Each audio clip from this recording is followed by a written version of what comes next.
ایک عورت بیٹھی ہوئی ہے، 20-22 سال کی عمر ہے، مصر کی شہزادی ہے، کبھی صفا کبھی مروہ، کبھی صفا کبھی مروہ، 7 چکر لگائے۔ ایک ہی اللہ تبارک و تعالیٰ کی ہم سے ایک ڈیمانڈ ہے، مطالبہ ہے، عبدی انت ترید و انا ارید ولا یکون الا ما ارید۔ میرے بندے، ایک تو ارادہ کرتا ہے، ایک تیرا رب ارادہ کرتا ہے، ہوتا وہ ہے جو تیرا رب چاہتا ہے۔ تو ایک ڈیل کر مجھ سے، فَإِن سَلَّمْتَ لِي فِي مَا أُرِيدُ كَفَيْتُكَ فِي مَا تُرِيدُ۔ تو میری مان لے دنیا میں، پھر میں ہمیشہ کے لیے تیری چاہت کو پورا کر دوں گا۔ وَإِن لَمْ تُسَلِّمْ لِي فِي مَا أُرِيدُ أَتْعَبْتُكَ فِي مَا تُرِيدُ وَلَا يَكُونُ إِلَّا مَا أُرِيدُ۔ اور اگر تو نے وہ میرا چاہا پورا نہ کیا تو میں تجھے تیری چاہتوں میں تھکا دوں گا، اور ہوگا وہی جو تیرا رب چاہے گا۔ اس مختصر زندگی کو اللہ کی اطاعت میں گزار دیں، جو وہ چاہتا ہے وہ کر دیں، جس سے روکتا ہے اس کو چھوڑ دیں۔ ابراہیم علیہ السلام کی قربانی اسی سبق کو دہرایا گیا ہے، اور اس میں ہمیں یہی سبق دیا گیا ہے کہ اللہ جو مانگے وہ دے دیا جائے۔ آپ اس سے اندازہ لگائیں کہ ابراہیم علیہ السلام رب ہب لی من الصالحین دعا مانگتے مانگتے بوڑھے ہو گئے، اور تقریباً کچھ 84 یا 86 سال کی عمر میں اللہ نے حضرت ہاجرہ کے پیٹ سے اللہ تعالیٰ نے ان کو بیٹا دیا، جس کا نام انہوں نے اسماعیل رکھا۔ اور حضرت ابراہیم علیہ السلام کا مقام فلسطین ہے، وہاں آپ رہتے تھے۔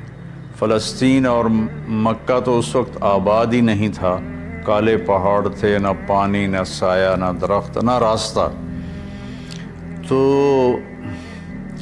اللہ کی قدرت ہے کہ یہ بچہ پہلی بیوی سے پیدا نہیں ہوا، جو تقریباً آپ کی، اگر حضرت ابراہیم علیہ السلام 84 کے تھے تو وہ 80 کی تھیں، اس سے بیٹا نہیں دیا، اس سے بیٹا بعد میں دیا۔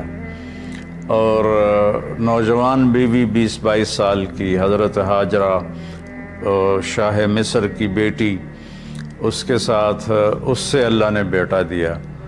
تو بڑھاپے کی اولاد تو دل کو پکڑ لیتی ہے، تو ابراہیم علیہ السلام کو ان سے بہت پیار، بہت محبت۔ ایک دم اللہ تعالیٰ کا حکم آیا کہ اس کو یہاں سے اپنی نظروں سے دور کر دو۔ اب کوئی اس کے سامنے انہوں نے لاجک نہیں مانگی، یا اللہ کیا مطلب، کس لیے، کیوں کر رہے ہو، 86 سال کی عمر میں بچہ دیا، اب کہہ رہے ہو آنکھوں سے دور کر دوں۔ کہ جی میرے رب، کدھر لے جاؤں؟ کہا جبریل آئے گا، تمہیں راستہ بتائے گا، اور تم اس کے پیچھے پیچھے چلو گے۔ تو جبریل انسانی شکل میں ایک اونٹنی پہ سوار، دنیا معجزات کی نہیں ہے ورنہ یوں پکڑ کے وہاں پہنچا دیتے، اونٹنی پہ سوار ابراہیم علیہ السلام اور حضرت سارہ اور اسماعیل، یہ دوسری اونٹنی پر سوار، اور یہ کوئی 1500 کلومیٹر کا سفر طے کرتے کرتے کرتے، کالے پہاڑ، کالی راتیں اور صحرا اور دشت و بیاباں اور کہاں کہاں سے گزار کر جب مکہ پہنچے، جہاں 4 پہاڑ تھے ایسے، ایک صفا، ایک مروہ، ایک جبل ابی قبیس، ایک کو جبل ہندی کہتے تھے، وہ تو اب مٹا دیا ہے سارا۔ ان 4 پہاڑوں میں ایک نشیب تھا، ایک گہری جگہ تھی۔ تو جب وہاں اترے تو سبحان اللہ، جبریل کہنے لگے یہاں اپنی بیگم اور بچے کو اتار دیں اور واپس چلے جائیں۔ تو جب ابراہیم علیہ السلام کو آگ میں ڈالا گیا تھا تو انہوں نے کچھ بھی نہیں کہا تھا، حسبی اللہ و نعم الوکیل، یہ پڑھتے ہوئے جا کر آگ میں کود گئے تھے۔ لیکن یہ منظر آگ میں کودنے سے زیادہ خوفناک تھا کہ ابراہیم علیہ السلام کی زبان مبارک سے نکلا، یہاں کیوں؟ یہاں تو نہ کوئی پانی، نہ سایہ، نہ درخت، یہاں کیسے؟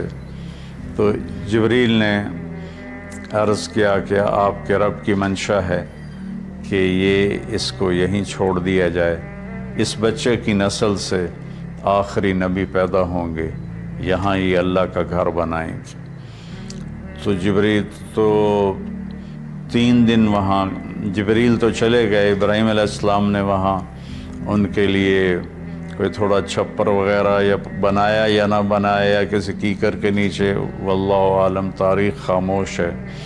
اور وہ وہاں ان کو چھوڑا اور واپس ہو لیے۔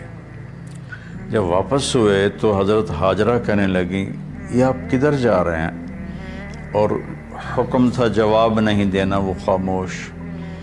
تو حضرت حاجرہ بچے کو گود میں لیا ہوا ساتھ ساتھ چل رہی ہیں، وہ اونٹنے کی رسی پکڑ کے پیدل وہ بھی چل رہے ہیں۔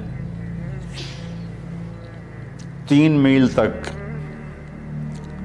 وہ ساتھ ساتھ چلتی رہیں اور یہی پوچھتی رہیں کہ آپ ہمیں کیوں چھوڑ کے جا رہے ہیں، کہاں چھوڑ کے جا رہے ہیں؟ تو آخر میں ان کو خیال آیا یہ اللہ کے نبی ہیں، تو کہنے لگے اللہ امرک، کیا اللہ نے آپ سے کہا ہے؟ تو ابراہیم علیہ السلام نے سر ہلایا کہ ہاں، کہ اذن لن یضیعنا اللہ۔ ایک اور حاجرہ نے جنم لیا جس کا ایمان فرشتوں سے بھی اوپر جا چکا تھا، اور انہوں نے تنک کے کہا جاؤ پھر اللہ ہمیں کبھی ضائع نہیں کرے گا، اور اپنے ایک دم ان کی ہمت جوان ہو گئی۔ اور وہاں ابراہیم علیہ السلام اونٹنی پہ سوار ہوئے اور چلتے چلتے پہاڑی پر چڑھے۔ حضرت حاجرہ ان کو دیکھ رہی ہیں، پہاڑی سے نیچے اتر گئے، یہ بوجھل قدموں سے واپس ہوئیں۔ تو ابراہیم علیہ السلام وہاں جب بچے سے بیوی سے اوجھل ہو گئے تو اونٹنی سے اتر گئے اور پھر اللہ کے سامنے ہاتھ اٹھائے، ربنا انی اسکنت من ذریتی بواد غیر ذی زرع عند بیتک المحرم۔ یا اللہ میں نے تو اپنے بچے کو اور بیگم کو تیرے اس وادی میں جس میں نہ گھاس ہے، نہ تنکا ہے، نہ درخت ہے، نہ پانی ہے، نہ انسان ہے، غیر ذی زرع، میں نے وہاں چھوڑ دیا ہے، تو جان اور یہ تیرے بندے ہیں اور یہ جانے، اور واپس چلے گئے۔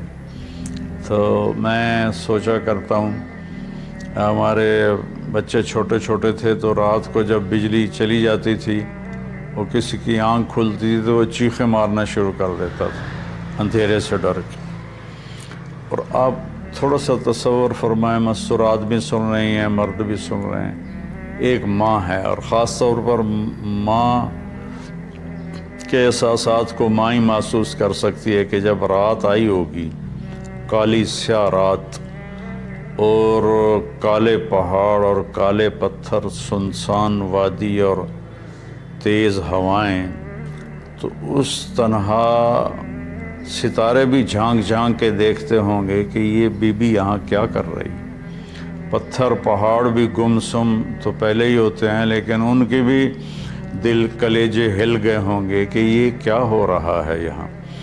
ایک عورت بیٹھی ہوئی ہے، 20-22 سال کی عمر ہے، مصر کی شہزادی ہے، اور بچے کو گود میں لیے بیٹھی۔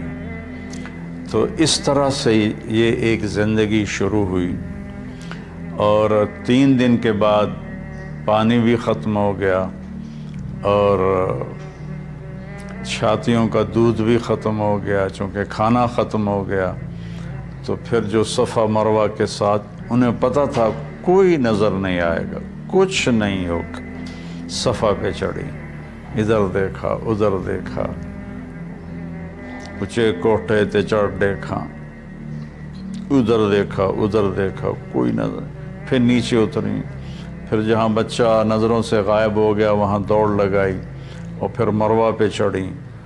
آج ہم سیدھا ایئر کنڈیشن وہاں انہوں نے ہال بنا، گیلری بنا دیا، لیکن ہم چلتے چلتے تھک جاتے ہیں۔ وہ پتھروں سے ٹکراتی ہوئی اور کانٹوں سے الجھتی ہوئی، کبھی صفا کبھی مروہ، کبھی صفا کبھی مروہ، 7 چکر لگائے۔ شکر ہے وہ 7 پر ہی تھک کے بیٹھ گئیں، زیادہ لگاتی تو شاید کوئی صفا مروہ کے صحیح کر بھی نہ سکتا، تو پھر وہ گر گئیں اور بے بسی سے اپنے بچوں کی طرف نظریں دوڑائیں کہ وہ نہیں چاہتی تھیں کہ بچہ میری گود میں مرے، کہ میں یہاں مر جاؤں وہ وہاں مر جائے، لیکن وہاں ایک نوجوان کو دیکھا تو پھر ممتا زندہ ہو گئی۔ انہوں نے اپنی پوری طاقت کو جمع کر کے دوڑ لگائی۔ جب وہاں پہنچیں تو وہ نوجوان تو غائب ہو چکا تھا، وہ جبریل تھے انسانی شکل میں۔ انہوں نے پر مارا اور وہاں سے پانی کا چشمہ نکلا۔ دنیا کا سب سے زیادہ چلنے والا کنواں ہے زمزم، اور آج تک اس کے پانی کا سورس معلوم نہیں، یہ پانی آتا کہاں سے ہے۔